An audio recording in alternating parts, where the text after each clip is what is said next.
Umat Tuhan yang terkasih dalam Yesus Kristus, Salam. Jumpa lagi pada malam ini, 17 Oktober 2022. Dari Pastori 4 Jemaat Koinonia, saya menyapa umat Tuhan. Salam damai sejahtera. Saya mengajak kita, baiklah kita menyatakan syukur kita kepada Tuhan dan mendengarkan kebenaran firman-Nya. Mari kita berdoa. Tuhan Yesus, kami sungguh membutuhkan firman-Mu di dalam hidup kami. Datanglah dan memberkati kami dengan firman-Mu. Dalam nama Yesus Kristus, firman yang hidup itu, kami berdoa. Amin. Umat Tuhan yang terkasih dalam Yesus Kristus, kita mendengarkan kebenaran firman Allah di dalam Injil Lukas pasalnya yang ke-11, ayatnya yang pertama sampai dengan ayatnya yang ke-44. Dan saya akan membacakan ayat yang pertama sampai dengan ayatnya yang keempat, dan umat Tuhan dapat membacakan ayat-ayat selanjutnya. Beginilah bunyi firman Allah. Kematian Lazarus. Ada seorang yang sedang sakit namanya Lazarus. Ia tinggal di Betania, kampung Maria dan adiknya Marta. Maria ialah perempuan yang pernah meminyaki kaki Tuhan dengan minyak mur dan menyekanya dengan rambutnya. Dan Lazarus yang sakit itu adalah saudaranya. Kedua perempuan itu mengirim kabar kepada Yesus, "Tuhan, dia yang engkau kasihi sakit." Ketika Yesus mendengar kabar itu, ia berkata, "Penyakit itu tidak akan membawa kematian, tetapi ia akan menyatakan kemuliaan Allah. Sebab oleh penyakit itu anak Allah akan dimuliakan." Bapak Ibu, saudara-saudara yang terkasih di dalam Yesus Kristus. Hari ini kita masih ada di dalam perayaan bulan keluarga. Dan pada perayaan bulan keluarga tentu diharapkan bahwa keluarga dan juga gereja akan sungguh-sungguh belajar dari kehendak Allah, supaya kehidupan selanjutnya bisa ditata sesuai dengan kehendak Allah, dan tidak lagi ditata sesuai dengan kehendak duniawi saja. Tetapi persekutuan hidup keluarga itu mesti ditata sedemikian rupa supaya terus punya relasi yang kuat dengan Tuhan. Bagian kitab suci yang kita baca pada malam ini mengisahkan kepada kita tentang satu keluarga.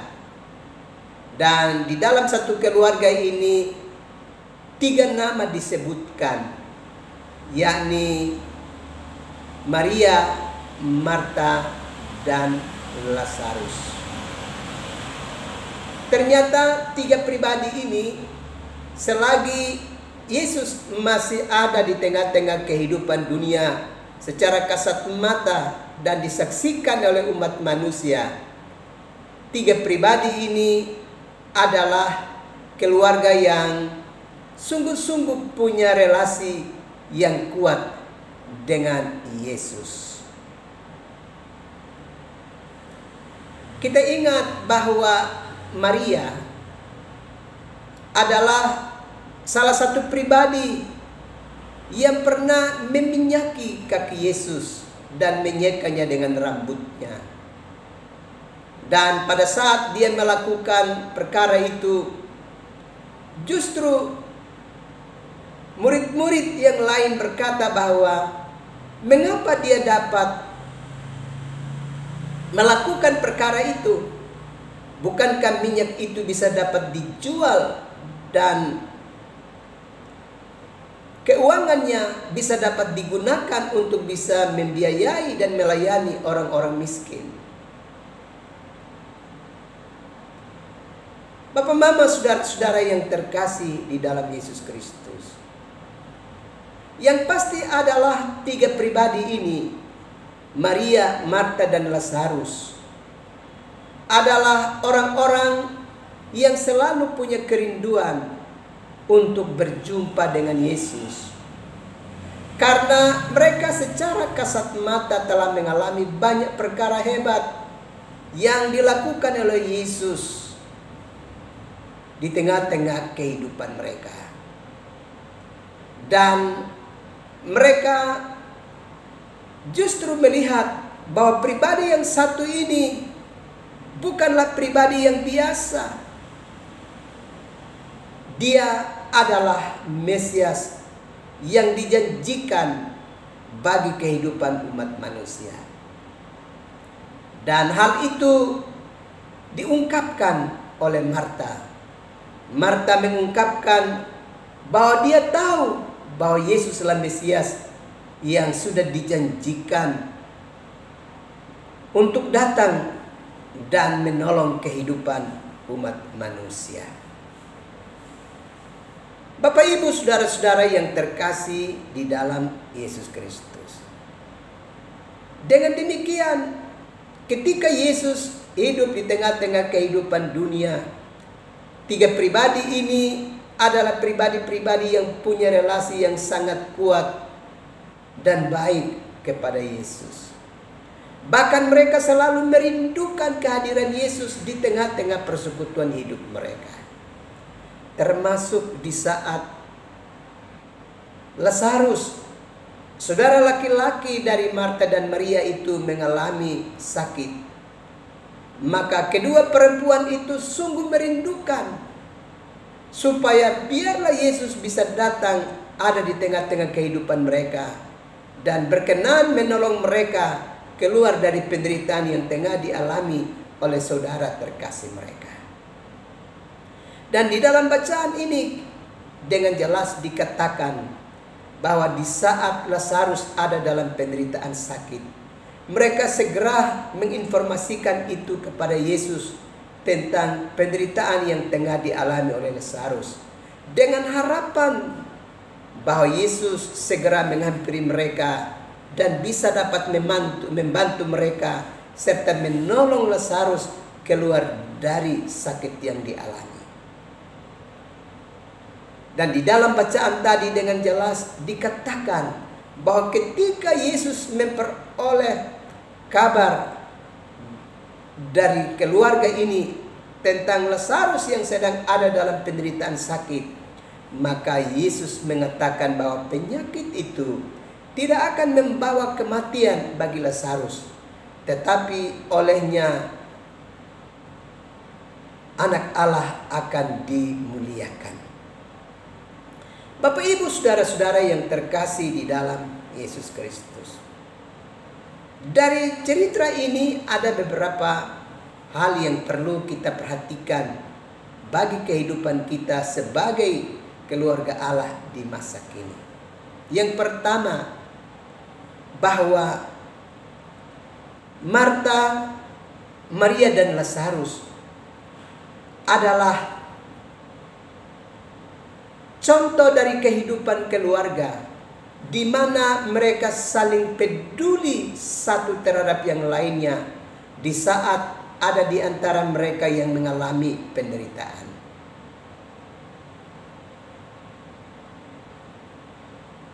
Dengan demikian, Injil Yohanes pasal yang ke-11 ini sedang menolong kita untuk belajar dari cara hidup satu keluarga, yakni keluarga Maria, Marta, dan Lazarus yang ternyata saling peduli, saling menopang, saling menolong satu dengan yang lainnya. Ketika salah satu anggota keluarga mereka sakit, maka yang lain berusaha sekuat tenaga untuk memberi pertolongan kepada yang mengalami penderitaan. Sampai di sini kita bisa ingat tentang apa yang dikatakan oleh Rasul Paulus. Bertolong-tolonganlah kamu menanggung bebanmu. Kalau demikian, poin pertama ini menjadi penting untuk kita bisa perhatikan di dalam menata kehidupan keluarga kita. Adakah di dalam kehidupan persekutuan keluarga kita sedang memiliki relasi yang kuat di antara seorang dengan yang lainnya? Ataukah masing-masing sedang berjuang sendiri? Kakak beradik, saudara perempuan, saudara laki-laki masing-masing berjuang sendiri untuk menghadapi derita hidupnya, kesukaran hidupnya. Ataukah kita sedang hidup seperti keluarga Maria, Marta, dan Lazarus yang justru saling peduli dan saling memberi perhatian satu dengan yang lainnya? Itu hal pertama yang kita belajar dari Injil Yohanes pasalnya yang ke-11. Bahwa hidup sebagai satu keluarga, kita haruslah saling peduli, saling memperhatikan, saling tolong-menolong satu dengan yang lainnya. Hal yang kedua yang kita belajar dari Injil Yohanes pasal yang ke-11 ini adalah bahwa keluarga ini adalah keluarga yang punya relasi yang kuat dengan Tuhan. Mereka selalu membutuhkan Tuhan di segenap pergumulan hidup mereka. Itu terbukti di saat mereka berjumpa dengan Yesus. Mereka tidak segan-segan melakukan berbagai hal yang berarti untuk memberkati kehidupan Yesus. Kita ingat cerita tentang bagaimana Maria mencurahkan minyak pada kaki Yesus dan menyiapkannya dengan rambutnya. Atau ketika Yesus mendatangi mereka dan mereka begitu setia untuk mendengar apa yang diperkatakan oleh Yesus kepada mereka. Ataupun Marta yang begitu berusaha untuk melakukan pelayanan terbaik kepada Yesus. Masih banyak hal lagi yang tentu dilakukan oleh keluarga ini dalam kerinduan mereka untuk bisa bersama dengan Yesus senantiasa. Bahkan di dalam bacaan ini ada kerinduan keluarga ini untuk tetap bersama-sama dengan Yesus. Dan mereka tahu bahwa Yesus itu adalah Mesias yang telah dijanjikan untuk datang dan memberkati kehidupan umat manusia. Dan karenanya kerinduan mereka untuk tetap bersama dengan Yesus itu terus kuat di dalam hidup mereka. Kalau demikian, masing-masing kita sebagai keluarga bisa dapat berefleksi. Apakah kita adalah keluarga-keluarga yang memiliki kerinduan untuk selalu mau berjumpa dengan Tuhan? Apakah kita adalah keluarga-keluarga yang mau supaya kita membawa segala pergumulan dan persoalan hidup kita selalu di kaki Tuhan, mencari hadirat Tuhan untuk mendapatkan pertolongannya? Ataukah kita sedang hidup sebagai satu keluarga yang sedang mengandalkan kekuatan dan kemampuan kita sendiri untuk menghadapi berbagai situasi dan keadaan hidup yang tengah kita hadapi dalam hidup ini? Belajar dari Injil Yohanes pasal yang ke-11, Maria dan Marta justru sungguh membutuhkan kehadiran Tuhan untuk menolong mereka dalam berbagai pergumulan yang mereka hadapi. Dan karena itu mereka senantiasa membutuhkan Tuhan dalam hidup mereka. Hal yang ketiga yang kita belajar dari bagian kitab suci ini dalam Injil Yohanes pasalnya yang ke-11. Setiap orang yang punya kerinduan dan yang selalu membutuhkan Tuhan di dalam hidup mereka, maka Tuhan akan memberikan perhatian yang khusus dan sangat spesial bagi kehidupan mereka.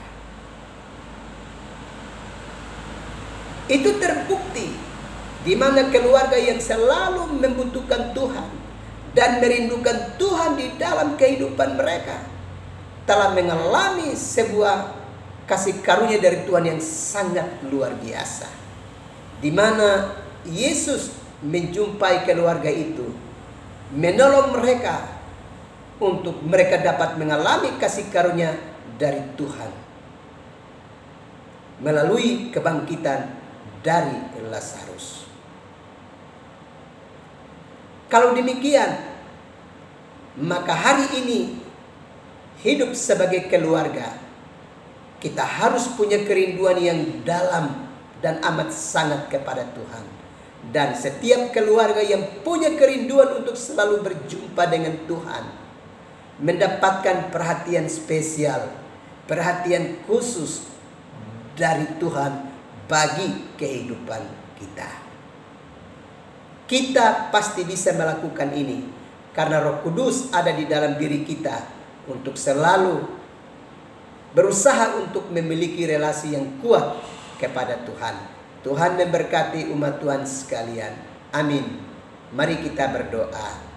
Tuhan Yesus, terima kasih untuk kebenaran firman-Mu yang sudah memberkati kami malam ini. Kiranya kami adalah keluarga-keluarga yang saling peduli, saling memperhatikan satu dengan yang lainnya. Bahkan kami adalah keluarga yang punya kerinduan untuk terus berelasi dengan Tuhan. Terima kasih Bapa. Kami akan beristirahat malam ini. Datanglah dan memberkati kami sekalian. Dalam nama Yesus Kristus kami berdoa. Amin. Umat Tuhan yang terkasih dalam Yesus Kristus, selamat merayakan bulan keluarga. Beri perhatian yang serius bagi keluargamu dan bawa keluargamu selalu untuk datang kepada Tuhan. Tuhan pasti memberkati keluarga Bapak Ibu sekalian. Salam.